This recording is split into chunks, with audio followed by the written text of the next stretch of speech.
नमस्कार मंडळी, रामकृष्ण हरी सर्वांना. एवढं आवरून मी आज कुठे चाललेले आहे? मी चाललेले आहे मठावरती. मम्मी पण आलेली होती. आज होती चतुर्थी.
आज चतुर्थी असल्यामुळे सर्व भक्त भाविक मंडळी मठावरती जमा झाले होते.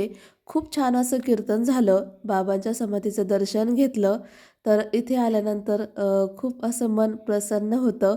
आणि आता ह्या पहिल्या जुन्या रूम होत्या त्या पण नवीन बांधल्या. आणि ही बाबांची कुटिया आहे, खूप छान आहे. आणि इकडे खाली सभामंडप वगैरे आहे. इकडं जेवणाची सोय केलेली आहे. सर्वजण जेवण करायला बसलेले आहेत. जेवणामध्ये मस्त छान आमटी, भाकरी, लिंबू, कांदा मस्त जेवण झालं. त्यानंतर घरी आलो. थंडी असल्यामुळे मस्त छान शेकोटी पेटवली, चहा घेतला आणि चला भेटूया नेक्स्ट व्हिडिओमध्ये. तोपर्यंत बाय.